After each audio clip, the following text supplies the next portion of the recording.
ஹரி ஓம். இன்றைக்கி மார்கழி வைபவத்தில் ஏகலைவனோட கதையை பார்ப்போம். ஏகலைவன் கதை தான் எல்லாருக்கும் தெரியுமே. காட்டுவாசி பையன் ஒருவன் தானே வில்வித்தையை கற்றுக்கிட்டு குருவோட ஆசீர்வாதத்தை கேட்கும்போது அவர் பதிலுக்கு அவன் கட்டை விரலை கேட்டுடுறார். ரொம்ப பரிதாபமான கதை இல்லை? எவ்வளோ அநியாயம்! அர்ஜுனன் தான் பெரிய வில்லாளியாக வரணும், மற்ற யாரும் வரக்கூடாதுன்ற ஒரு ஈகோவில் ஒரு சாதாரண காட்டுவாசி பையனை இப்படி பண்ணிட்டாங்க.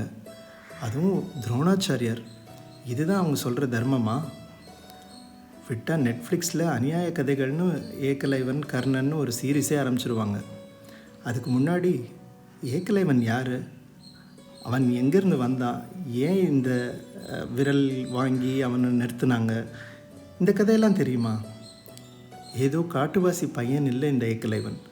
கிருஷ்ணரோட ஃபஸ்ட்டு கசின். ஏகலைவன் பல வருஷத்துக்கு அப்புறம் கிருஷ்ணரோட கையாலேயே கொல்லப்படுறான், அதுவும் போர்க்களத்தில். இது என்னடா புது கதைன்னு தோணுதா? இதுதான் முழு கதை.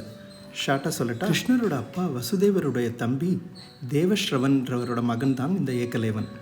அவர் அந்த குழந்தைய காட்டில் தொலைச்சிட்டு விட்டுட்டு போக காட்டை ஆள்ற நிஷாட மன்னன் தன் மகனாக அவனை வளர்க்குறான். இந்த நிஷாடர்கள் மகத மன்னன் ஜராசந்தனுக்கு சப்போர்ட் பண்ணவங்க. மகத நாடும் கிருஷ்ணரோட மதுராவும் பாண்டிய சோழர்கள் மாதிரி பரம்பரை பகை. ஏகலைவன் கட்டை விரல் போனாலும் விடாமல் வில்வித்தையை பயிற்சி பண்ணி இந்த மகத நாட்டுக்காக போர் பண்ண வரான் ஒரு தளபதியாக. மகத நாடு கிருஷ்ணரோட மதுராவை 17 முறை படையெடுத்து வராங்க. அந்த ஒரு போரில் தான் கிருஷ்ணர் கையால் கொல்லப்படுறான் ஏகலைவன். அது சரி, ஆனாலும் துரோணாச்சாரியார் செய்தது சரியா? துரோணாச்சாரியார் குரு வம்சத்தின் ஆச்சாரியர். பாண்டவ கௌரவ போர்களில் சிறந்து விளங்க அவர் பயிற்சி தரார். ஏகலைவனோட பூர்வீகத்தை தெரிஞ்சு அவர் குரு வம்சத்தின் எதிரியை தடுத்து நிறுத்த இன்னொரு சத்திரியனான ஏகலைவனை வளர விடாமல் தடுக்கிறார். ஆனாலும் விதி வலியது தானே. ஏகலைவன் தன் வில்வித்தையை அதர்மத்துக்கு துணை போகிறவங்களுக்காக உபயோகம் பண்ணுறான்.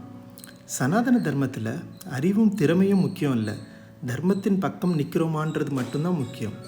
சகுனி, கர்ணன், ஏகலைவன்னு பலர் தங்களுடைய புத்தியை வித்தையை அதர்மத்தின் பக்கம் செலுத்தினாங்க, அதனால் தோற்று போனாங்க. சரி, இந்த கதையெல்லாம் நாம் ஏன் படிக்கலை? இது அதே மகாபாரதத்துலேயும் ஹரிவம்சம்ன்ற புராணத்துலேயும் தான் இந்த நிகழ்வுகள்லாம் விவரமாக இருக்குது. ஆனாலும் காட்டுவாசி சிறுவன் சத்திரியர்களால் வஞ்சிக்கப்பட்டான்ற பொய்யான ஒரு நரேட்டிவ் தானே இங்கே பல வருஷமாக சொல்லப்படுது. சனாதன தர்மத்தின் இதிகாச புராணங்களில் எந்த குழப்பமும் இல்லை.